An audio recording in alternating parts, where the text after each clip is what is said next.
All right, I've been looking forward to making this one for a little while. Let's take a look at the app control available for the Arendal 1723 2S subwoofers. It's the same app for the entirety of their subwoofer line. I've got a pair of the 1723 2S's I've been using for a little while. Very much liking these subwoofers, and I think they have what is a very, very nice and powerful app. So let's take a full overview, deep dive, see what it's capable of, and give it a look.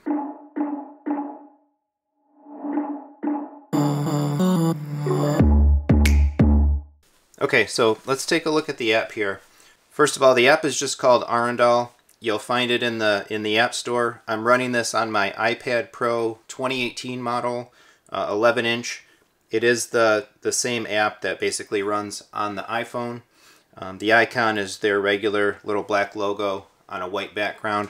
One of the really cool things about this app, though, is that Arendal is one of the companies that has done something that I very much appreciate and very, very much like. And they made the app also available in the Mac App Store.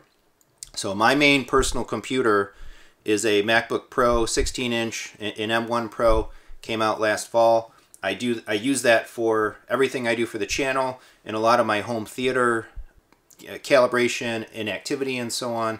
So I access my devices on my Mac regularly, using that to get into the Anthem web calibrations and such, and for running room cals like Arc Genesis in that. So having the Subwoofer app available on actually the Mac platform is so good. Or, I'm sorry, massive applause to Arendal for doing that.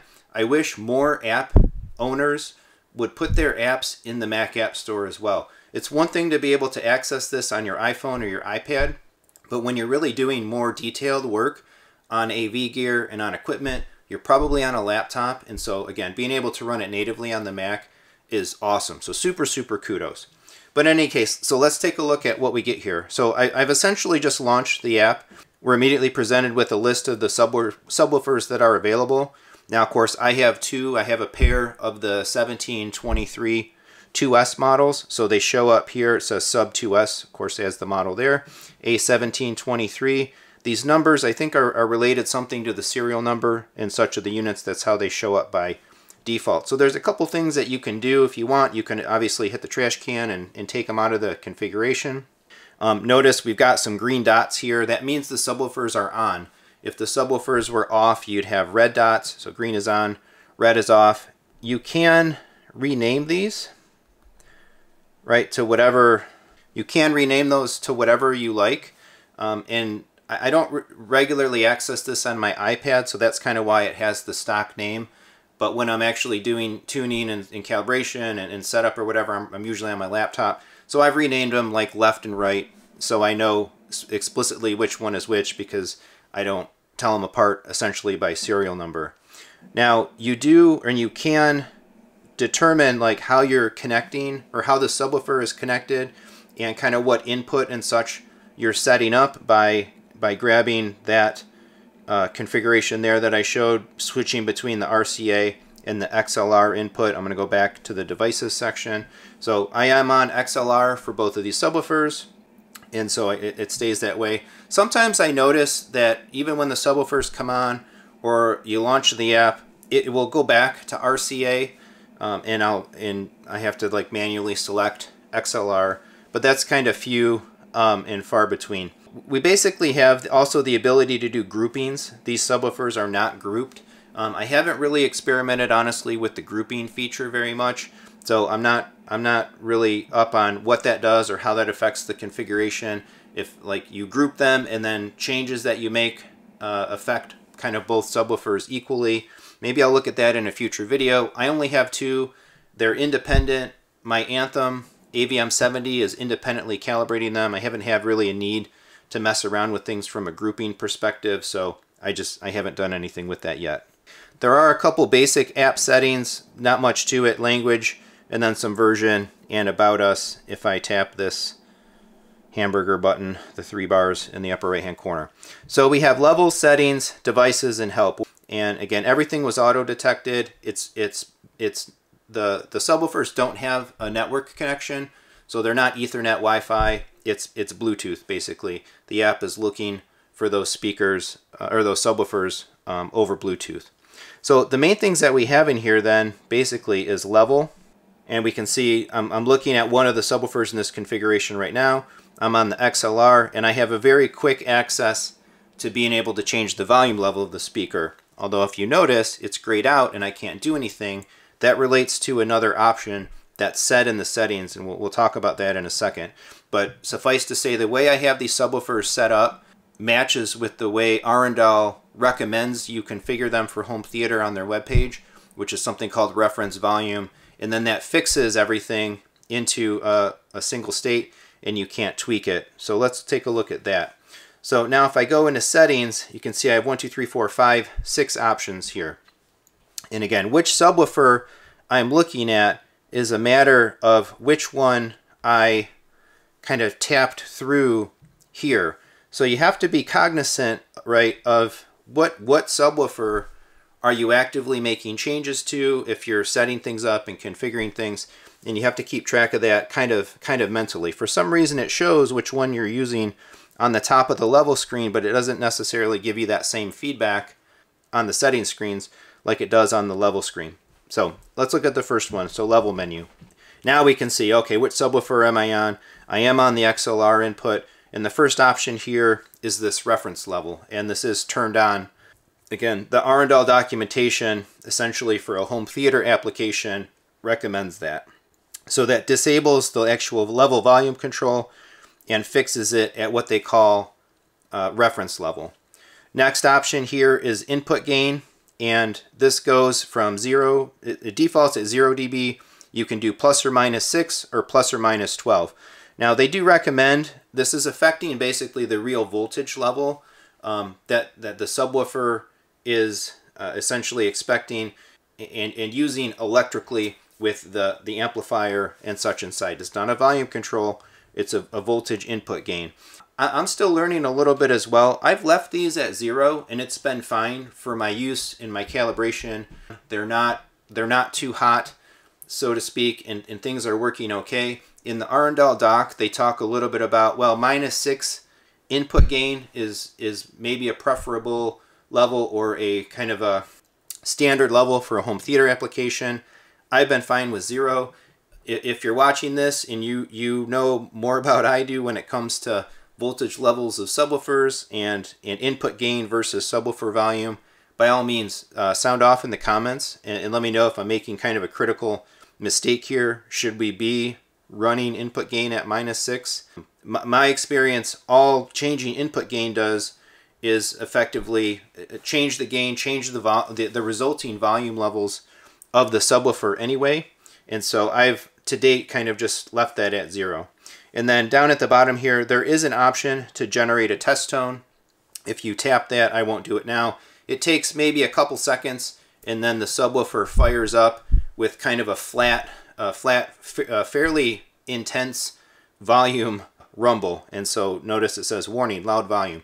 So that's not something that you're going to click on and leave on while you're doing some other measurements or doing some other things, because I found these test tones, they kick out of the subwoofer pretty hard. I pretty much only use this if I just want to make sure that I've moved something around, I'm tweaking something, and which sub am I addressing? Do I have the right one? Are all the connections made, and can I get a signal? Tap that on, hear that rumble, and tap it right off, because the warning is accurate. That is a loud volume, powerful signal that you get out of the test tone. So that's everything we have under levels. If we look at crossovers, a number of things in here. First is the EQ mode. So these subwoofers come with multiple bass curves or bass EQ options. Notice there's actually 6, EQ 1 to 3 sealed and EQ 1 to 3 vented. Now I have the 1723 2S's. There are vented models, ported models of the same subwoofer in the 1723 series. Obviously, if you have the ported model, the vented model, you would be able to pick from the vented EQs. The sealed model, you can't select the vented EQ, but EQ 1, 2, and 3 just affect the curves. Essentially, EQ 1 is the deepest, and so that's the one that I tend to use. And then we have options here for whether we're running the sub as basically an LFE channel for a home theater, or you want to do more active crossover management and such inside the subwoofer itself. Now, I have a home theater application. I have a 7.2.4 room with 2 of these Arendals. I have an Anthem AVM 70 preamp. I'm doing all my bass management in the Anthem. I'm letting Arc Genesis do a lot of that. So I just have the LPF bypass enabled, and so I don't need to be adjusting specific frequencies or slopes and such in the Arendal sub directly. There is a subsonic filter. I think that's for cutting off some of like the lowest rumble kind of the subwoofer. I don't feel a need to do that, and you can affect its slope. I haven't messed with that. There is phase control, inversion, and delay here as well. But especially with the latest software updates that just came out in my Anthem preamp, I'm not doing any of this here. So the Arc Genesis is now calculating delay for the subwoofers and all the speakers, and it's also calculating phase and phase integration between the subwoofers and the mains and such. So I haven't done anything. It's just all defaults here. I'm letting the Anthem take care of that. But if you needed to do this manually, or you wanted to do a little bit of more kind of deeper manual tuning and such, you have the ability to affect those changes directly in the subwoofer. Another part of the whole DSP setup of the subwoofer is 7-band PEQ. So each of these are independently set and enabled. So for each PEQ option, you would turn it on. And just for example here, you can adjust the frequency and the Q and the gain right at a given location. So I had been playing with this a little bit, doing some individual subwoofer PEQ and then running Arc Genesis. I've got things working now that I don't feel the need to do independent PEQ in the subwoofer. Again, just opting to essentially let the Anthem do all of the correction. But it's here, it's available, it's pretty powerful. Of course, by changing the frequency, we can move where the PEQ effect would go in. Q gives us the ability to make the effect range or the effect band right tight or loose, and then our gain can go from a -10 to a +3. So usually with PEQ, right, you have a lot more facility to bring peaks down than to push nulls up, and of course this matches with that. So I'm going to make sure to turn that off because I don't want that enabled with all the other calibration stuff that I have set up. But these are all the same, all the bands. So it gives you 7 different points essentially in the frequency spectrum there that you could affect change with independent equalization. All right, we're gonna have a little bit of a very quick camera and microphone change here as my normal recording camera did its usual overheating. Sorry about that mid-video, but in any case, let's continue on. We were gonna look here at input auto turn-on settings. So there's quite a bit in here. These subwoofers have multiple RCA inputs, multiple XLR inputs. They have like daisy chain outputs. So there's multiple options in terms of how the subwoofers might power in all these different modes. So I'm using auto turn on mode 2 here, which is basically the XLR1 input. I'm just using a single XLR input to each subwoofer, single output for each sub from an AVM 70 to a single input, treating the subs discretely, no daisy chaining or anything like that. But you can notice have the subs turn on based on single inputs, dual inputs. They do have 12-volt triggers. So if you're using the 12-volt trigger, you can kind of correlate, okay, use the trigger signal to turn the sub on, but when it comes on, right, go to this specific input if you're using RCA or XLR and such. I did try to use the triggers with the subs. I didn't have really good like deterministic behavior with it.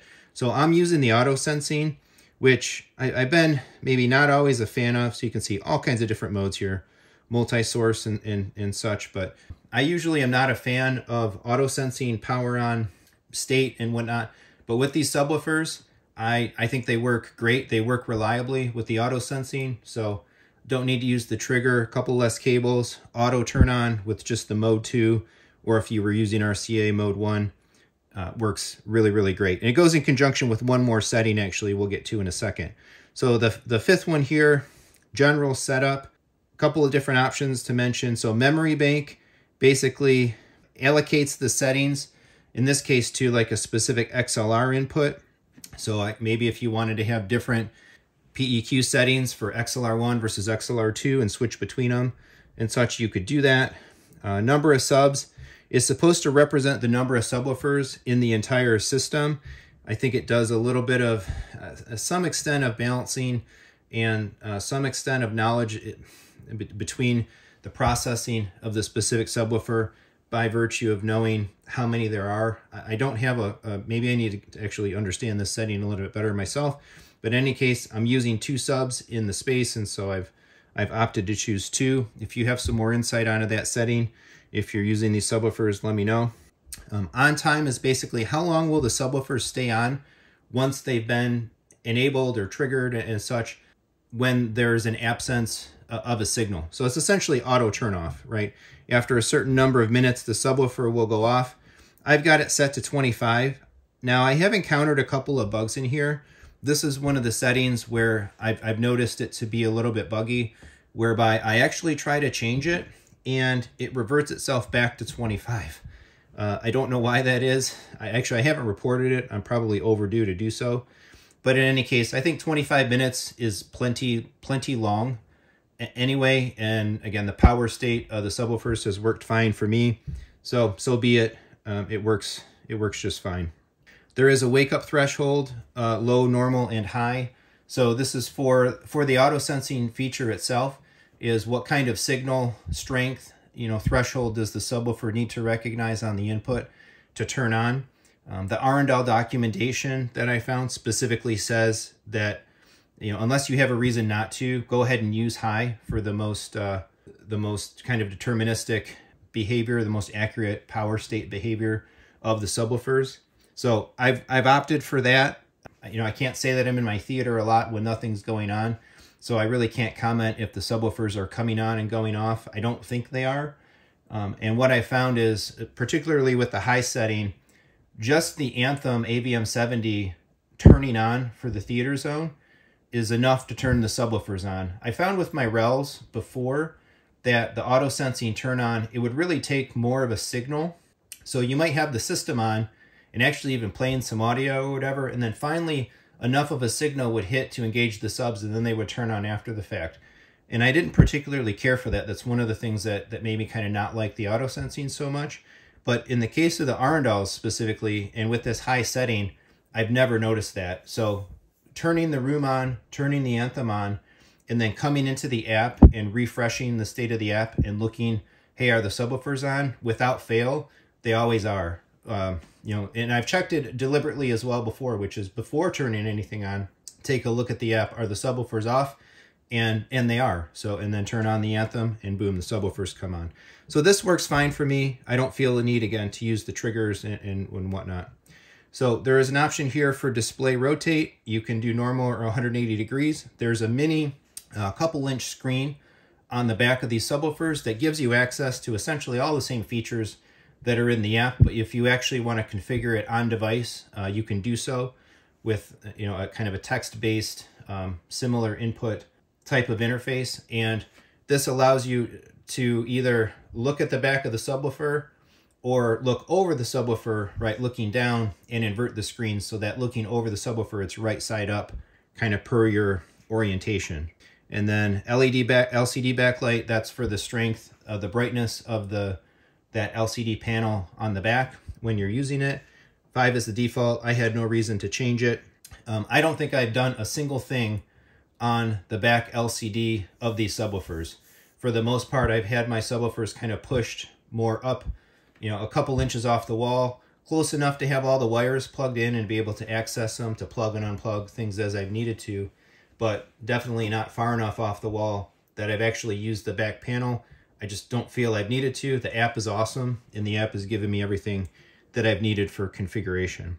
So that's the end of the settings there, firmware version 2.12. It has been a couple weeks since I've looked. I think my subs both came with version 2.12.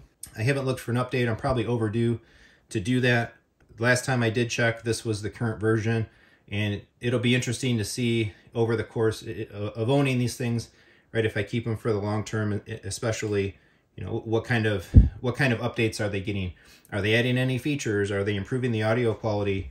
right, in the processing quality and such, or is this going to end up being like a pretty stable software version and it's really just bug fixes and such that might come out.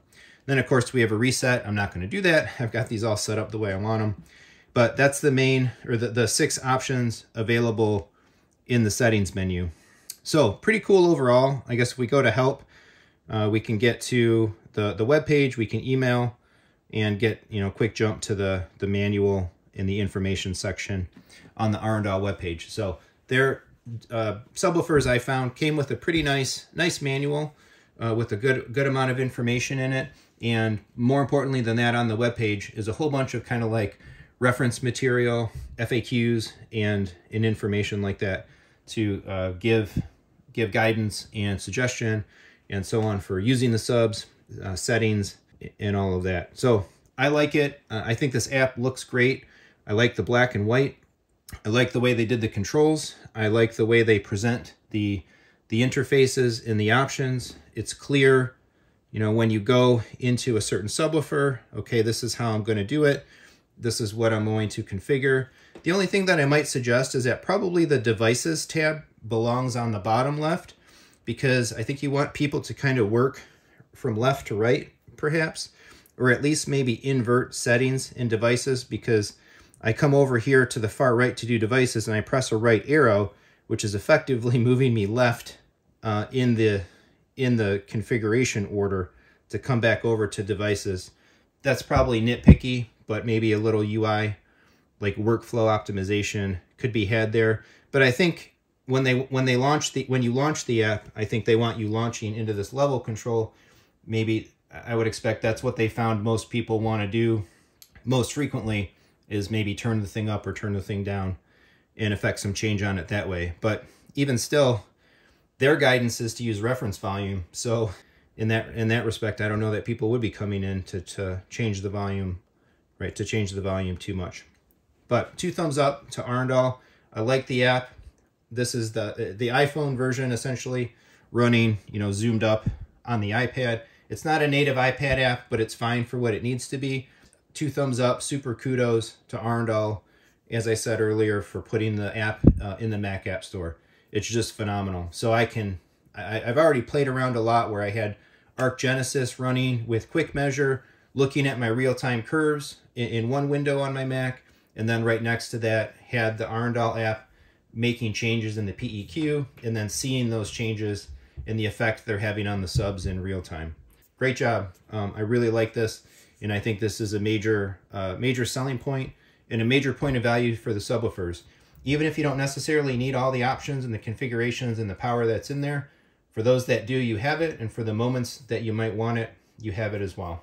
All right, so that's the app review overview demo of the Arendal control for their subwoofer line, the 1723, and the other models and such that are in it. If you have any questions, sound off in the comments. If you have some feedback, I'd like to hear that as well. Otherwise, please like, subscribe, hit the bell for notifications. Look down in the description for some ways to support the channel, and thanks for watching.